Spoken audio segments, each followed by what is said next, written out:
Welcome to another week, another show of Hawkeyed with me, Dave O'Hara. Pleased to be joining you. Thanks for tuning in. James Morris will join us here in just a moment. You'll see him on screen momentarily. James, of course, former Hawkeye linebacking great, former Super Bowl champion. James also a lot to say about these bye weeks upcoming until they get to bowl prep and the bowl game. Hawkeyes will face the Missouri Tigers, 19th ranked Missouri Tigers. Tigers are 9-3, Hawkeyes 8-4 in the Music City Bowl, kicking off Monday, December 30th.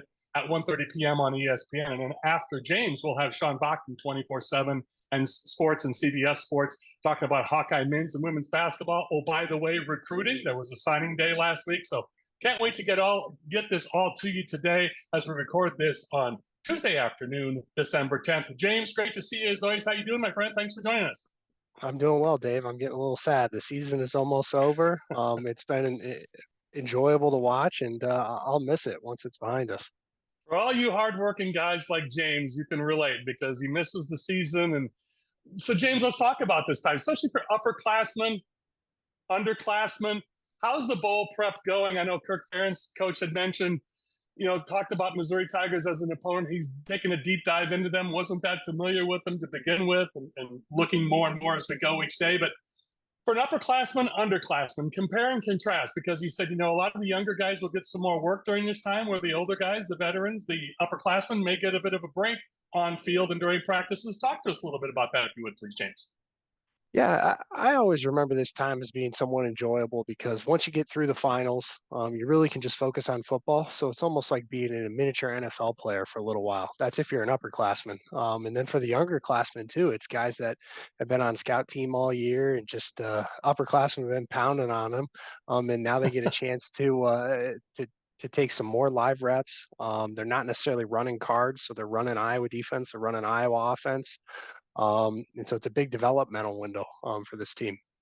What I like about that, James, is that you talk about getting through finals. I know a lot of us civilians forget about that, the non-student athlete, like, oh, yeah, that's right. This is finals week. So a chance to get a lot of things right in your life, again, especially if you're an upperclassman. So give me your takeaways, or give us your takeaways of the season, if you would. 8-4, shoulda, coulda, woulda had the Iowa State game, lose by a point at Kinnick.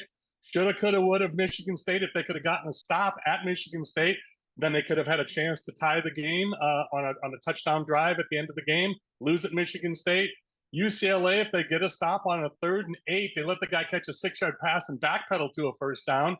Defensive foible there, so you lose that game in a close game. And then, of course, they never were really in the game at Ohio State. But of those 4 losses, 3 of them were gettable. I know you got to put that all aside as a player, but we as media and fans can talk about it. But, give us your assessment. I mean, Cade McNamara goes down hurt. Brendan Sullivan goes down hurt. And you got Jackson Stratton, as you're smiling with me. I started the season as a 5th stringer, and he's finishing the season out. And yet you go 6-3 in the Big Ten, a near New Year's Day bowl, and, 8-4 for a season. Not too shabby, James.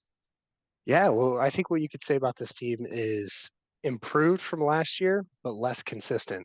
If that's a fair description. And you talked about the UCLA game. I think if you want to play the coulda, woulda, shouldas in the UCLA game, more likely than not, it would have been a worse loss than what it was. If you think about their first half and the turnovers they had, I thought we got thoroughly outplayed in that game. So that's one that I'll maybe throw that away and say the other 2 are the ones that sting. I know those are the ones that are going to be bugging Kirk all offseason. So a much improved team, I think, on the whole, but a little bit more up and down, particularly with the passing game still. And then defense. Yeah, when you talk about that, the Cyhawk, and of course, again, we record this on Tuesday afternoon, December 10th. We have the women's game. The Hawkeye women are hosting Iowa State women in basketball tomorrow night, Wednesday night. By the time this airs, we'll know the result. And the men then host the Cyclone men's basketball team on Thursday night. So, yeah, like you said, that'll bother Kirk and the players. You don't like to lose these Cyhawk rivalry games anyway. And you're right, duly noted in UCLA and Ohio State. But, yeah, the Iowa State and Michigan State, those are shoulda, coulda, wouldas. But let's hone in on the defense. Your former position at linebacker. Still pretty darn good season for Phil Parker and his guys, but some letdowns that we don't usually expect. Of course, special teams was fantastic. The offense muddled through. I think Tim Lester was a success in his first year as offensive coordinator. You had Caleb Johnson as the Big Ten Offensive Player of the Year. You had Jay Higgins as the Defensive Player of the Year, a linebacker like you and Mike. And then you had Reese Dakin and Drew Stevens being mentioned, and of course, Weegan Caden Weegan as the return specialist of the year in the Big Ten. All in all, not too shabby in all those three teams, James. Yeah, very, very decorated. I think that we're lucky to have great players like that at the position. But I think if you're going to be really critical evaluation of the defense this year, I think it's big plays and communication on the back end for sure, and then tackling at the interior and then the secondary level. So particularly linebackers, outside linebackers, cash position, having Castro out for the portion that he was out this year, that hurt us from a tackling standpoint, and then certainly in the secondary too. So room to improve in the offseason. But it'll be interesting to see how the defense looks next year with a new crop of linebackers in there. Can't wait. James, thanks for joining us. I know you got to run, and thanks for taking the time. We'll catch up with you after the bowl game to get your assessment on the season as a whole after the bowl game. So, folks, there he is, James Morris, former Hawkeye linebacking great and Super Bowl champion. High school player of the year from his days, the Gatorade Mr. You know I got to bring it up as you shake your head from Solon High School. You got to stop one of these days. You got to let me move on. I can't. Just I got to brag on you. Let me grow, Dave. You got to let me grow. James, great to see you as always. And if I don't talk to you before the holiday, Christmas and New Year's, Merry Christmas and Happy New Year to you and your family, James. Thanks so much. See you, Dave. Happy holidays. Yeah, and to you as well. So for James Morris, I'm Dave O'Hara. We'll be back with more Hawkeye and Sean Bock in just a few moments. Hawkeyed is brought to you by BettorEdge, your ultimate social betting marketplace. With no VIG, you're bound to win more on every bet on BettorEdge. Founded by Hawkeye alum James Siles and proud Iowan Greg Kieski, BettorEdge delivers an unmatched betting experience. Plus, what's not to love when they're committed to supporting charities and children's hospitals near you? Join the action now. Sign up at bettoredge.com/Hawkeyed and get $10 to start winning more today. BettorEdge, where your social betting means your bets go further and you win more. Welcome back to Hawkeye with me, Dave O'Hara.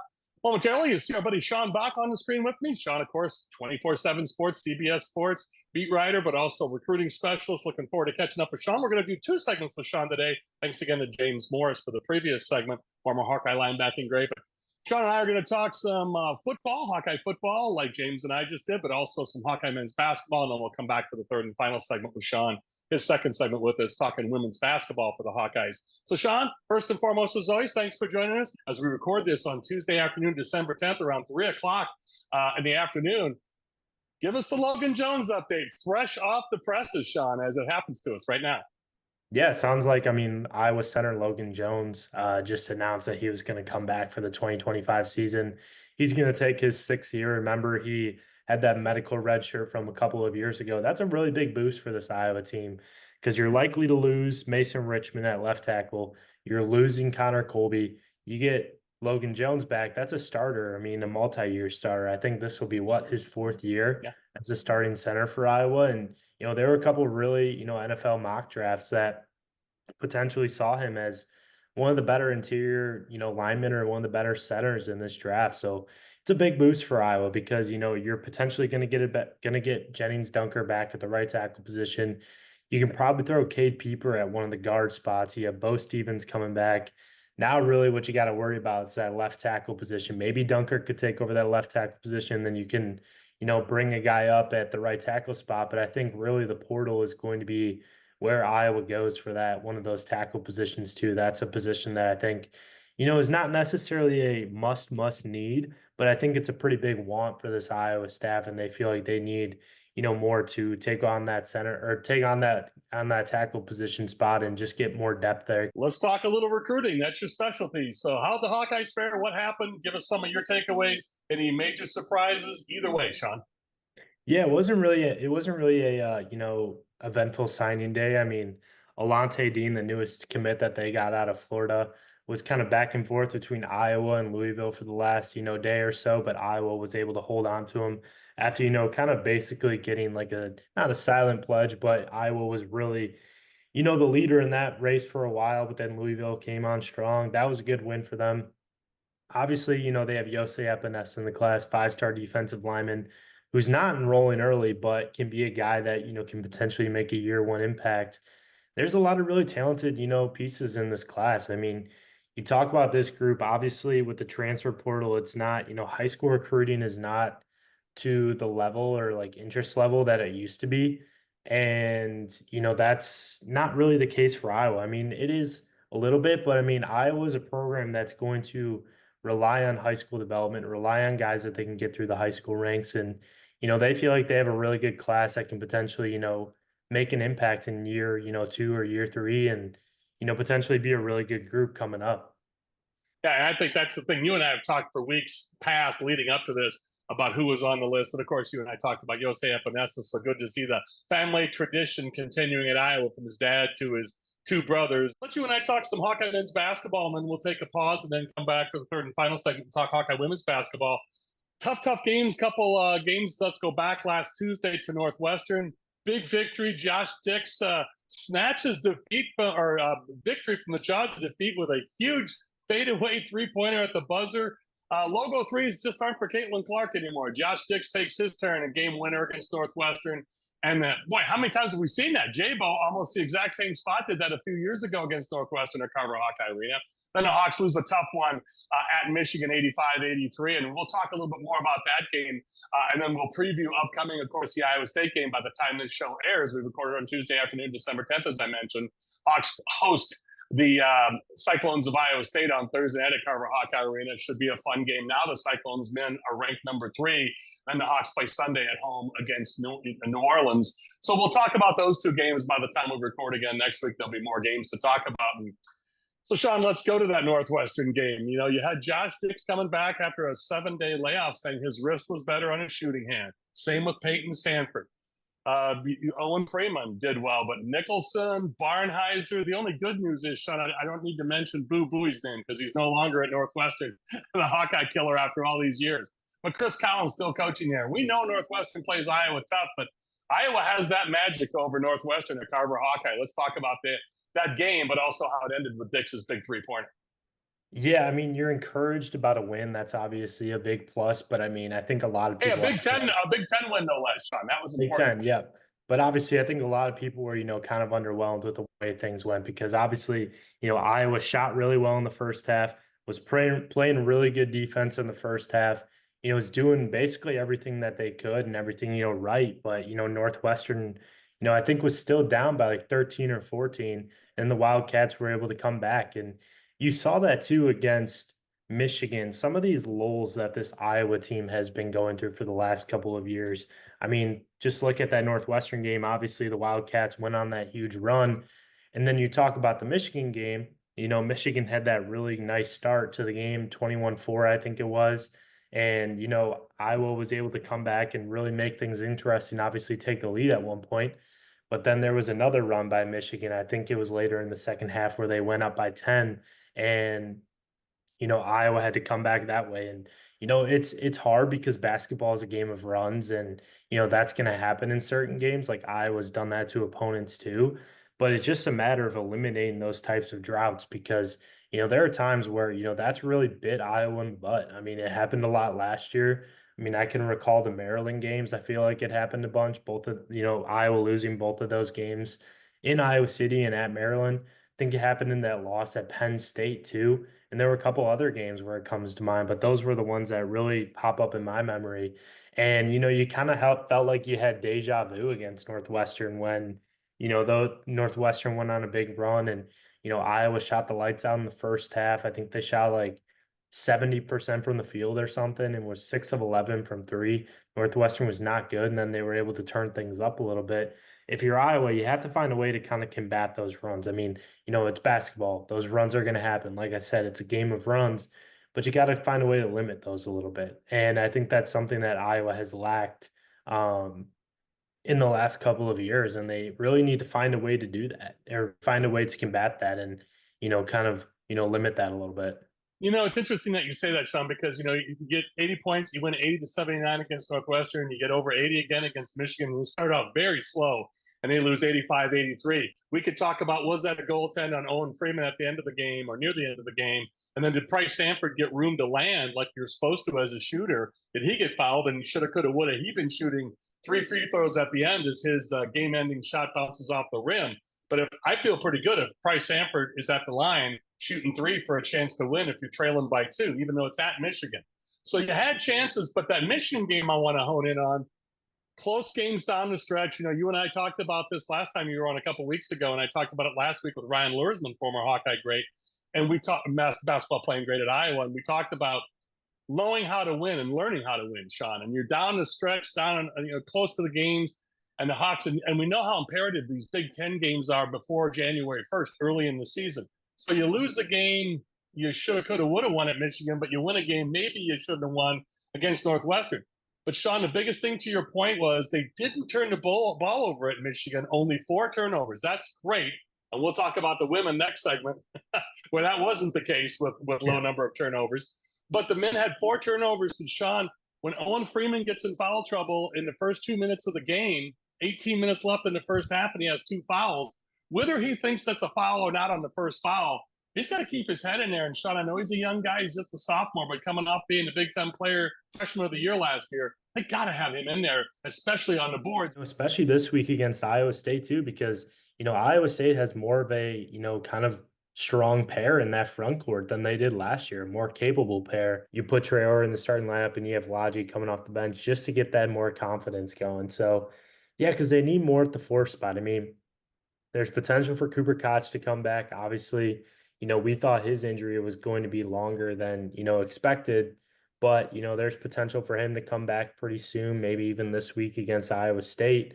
And if you can get that and, that more production at the 4 position, because I think, outside of Peyton Sanford's struggle is shooting the ball, I think you're getting a lot of really good things from each position this season so far. I mean, Brock Harding's been really good, the last couple of games. Drew Thelwell has given you a nice boost. Josh Dix, now that he's healthy, he looks more comfortable out there. Peyton, I think Peyton just needs to get that confidence down and needs to, realize, okay, I don't need to force the issue. I got other guys around me. If you can get more from that 4 position, like you're cooking with something there. We'll come back and talk Hawkeye women's basketball to close out the show. Does that work for you, Sean? Yeah, it's perfect. Great. He is Sean Bock, folks, right there for 24/7 Sports, CBS Sports, beat writer for the Hawkeyes, as well as a recruiting specialist. I'm Dave O'Hara with Hawkeye. We'll be back with more to close out the show in just a few moments. You don't have a lot of time to make decisions today if you want to be out front with the newest products. This is Joe Mershman from Mershman Seeds. Did you know that we're one of the first 2 companies to offer Enlist E3 soybeans in the United States? And because of that, you benefit from it. Here's Ben Pieper to tell you more. With Enlist E3 soybeans, we have a front row seat to the highest yielding germplasm that's on the market. That allows us to focus on the things that matter to you, making sure you get what you ordered delivered on time to ensure the highest yielding soybeans for your farm. Contact your local Mershman Seeds dealer today. They care and are ready to help you. Welcome back to Hawkeye with me, Dave O'Hara. Momentarily, you'll see our buddy Sean Bock, who was kind enough to rejoin us for the 3rd and final segment, talking Hawkeye women's basketball. Sean, of course, with 24/7 Sports, CBS Sports, beat writer for the Iowa Hawkeyes. Tough game against Tennessee, national TV on Fox. They had that game, Sean, even with all the turnovers. And conversely, talked about the men's team only having 4 turnovers, a low or near a record low against Michigan on Saturday.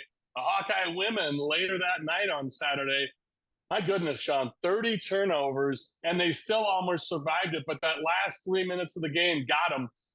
They ran out of gas mentally, physically, whatever you want to label that. But then when they get outscored 10 or 12-0, they were ahead, I believe, 68-66 and ended up losing 78-68. But now Iowa State looms large as we record this on Tuesday afternoon, December 10th. By the time folks see this show, the Hawkeye women will have already hosted and played the Iowa State women coming to Carver Hawkeye Arena. Sean, Wednesday night, 8 o'clock on FS1 Tip. The number 18 Iowa State women at 7-2. The 21st ranked Hawkeye women at 7-1. Let's talk a little Jans Jensen's bunch and the Hawkeye women's basketball, please, Sean. Yeah, I mean, when I was doing research on that Tennessee team and watching some film on them, it really reminded, like, their style of play. I mean, it's not exact, but they really reminded me of those Loyola Marymount teams in the 90s where they just got up and down the court like Paul Kimball, Hank Gathers, that men's team with Paul Westhead as the coach. Great reference, Sean. Yep, that Paul Westhead as the coach, and I was like, man, this might be the closest thing to him. And I was thinking about more of a modern version, which is those Chino Hills teams with the Ball brothers with Lonzo, D'Angelo, LaMelo, where they just go up and down the court and they play defense, but it's more so like they just kind of run around. Like they just have a bunch of athletes. They just run around and they shoot a bunch of threes. And I thought to myself, like, I don't know how much I like this matchup for Iowa. I predicted Iowa to win, and I felt like my prediction was right for a little bit, but it was one of those games where they really missed having not just Caitlin Clark, but Kate Martin, Gabby Marshall, those secondary ball handlers that, they feel like they can, win those games with. And, obviously you have Lucy Olson, but you need you need more around her. You need more production around her, especially on the perimeter. I mean, Addie O'Grady was really good. I think she finished with like 17 and 8 or something like that. You got what you need out of her. You got what you need out of Olsen, but you need more out of, the likes of Sydney Falter, Kylie Feuerbach, um, Hannah Stolke. Like, you need more out of those girls to, potentially win those types of games against those caliber of opponents. And it was one of those games that, it's just frustrating because, there's just so much, like 30 turnovers, man. Like, that is 30 extra possessions and Yep. you lost by 10. Like, Well, you that's could tell it really threw them off their rhythm. And for 36, 37 minutes of that game, Sean, your prediction was right. Hawkeye Yeah. win, but unfortunately for us, they play a 40-minute game. Now, I did find it interesting post-game. Abby Stamp, assistant coach, and Jan Jensen both said if the game was longer, they thought the Hawkeye women could have gotten through that lull where they got outscored at the end of the game. The last 3 minutes, they could have come back. To your point, Addie O'Grady had a double-double. So the games like that where she can run the floor and move and shake and roll, where it threw off Hannah Stolke shooting a little bit. Hannah, if she'd have made a couple of free throws or a couple of buckets, she was 1 for 8 from the floor. She and 6 for 8 from the line. She could have had a double-double. The post they played well, but you nailed it perfectly. Without Caitlin Clark to be the one-person press break, we know that there are not many Caitlin Clarks out there, but Sean, she could have handled that press on her own, essentially. But as you mentioned, for secondary break, control of the team, Kate Martin and Gabby Marshall really brought that down. Then Sydney Falter came in last year and really settled things down too. So great point and great analysis on that. But I really thought at the end of the game they could still get some mojo back. But man, it just seemed like once they gave up a 3, turned the ball over back-to-back times, game was over. They got outscored and ended up losing by 10. But that score was not indicative of how close the game was, losing 78-68, as you know, Sean. Yeah, and then Iowa State this week is going to be more on Wednesday. Is going to be an interesting matchup because they defend like everything inside the arc. Like, they are a really good interior defensive team. Tennessee, they're susceptible to giving up threes and some of those, looks around the perimeter because, they just run around kind of and, just run that press and kind of put pressure on you. Iowa State just feels like they kind of pack everything inside and play kind of like a pack line type of defense. With Audie Crooks in the middle, obviously that matchup between her and O'Grady is going to be a really entertaining one. I think that's going to be a real decider of that game. So it's going to be fascinating to see how Iowa goes from, different styles to different styles with their opponents because, like, really Iowa State will shoot a lot of threes and they'll play fast. On the defensive side, like, they just want to straight up guard you in the half court. And, how Iowa responds to that, I think that works more in their favor, but they're also going to need to hit some threes because Iowa State's going to try and take away those opportunities around the basket that Iowa's been able to get. You hit that perfectly. With Iowa State, with Ryan at the guard spot and Brown, and then Crooks, those are their 3 stars.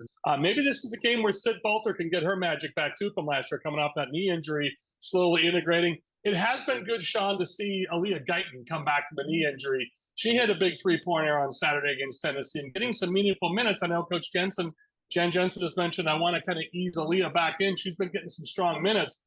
But as you know, coming back from a knee rehab, less than a year ago, it's taken a little bit of time for her, but it's good to see some bright moments for her, Sean. Yeah. I mean, to get her as like a lead ball handler behind Olsen to kind of give Lucy, I mean, you could potentially play Lucy off the ball too. That's a really positive thing. And, if she can, kind of cool down on the turnovers as well. I know that was kind of an issue for Aaliyah the first couple of games, and that's, as expected, given that, she's in her first college games coming off that injury. She wants to, potentially, kind of prove herself or, kind of forces the issue, kind of not used to that game speed. But if she can give Lucy a rest at that 1 spot and potentially, slide Lucy over to that 2 spot, that could unlock another type of game for Lucy as well as more of a scorer as opposed to just a facilitator and scorer. She can be more of a scorer type in that role. So yeah, that would be huge because, I mean, that was one of the big questions for this Iowa team coming into this year was, guard depth and, especially at that point guard spot. So having her back is a significant, plus for this team going into Big Ten play. A lot of expectations now that the Hawkeye women are ranked again 21st, even after the loss to Tennessee. They were as high as 17th last week. And the Iowa State women at 18. So should be a fun matchup. So Sean, as always, thanks for taking a deep dive into Hawkeye football, Hawkeye men's basketball, Hawkeye women's basketball. You were kind enough to join us for 2 segments today. Folks, there he is, Sean Bock.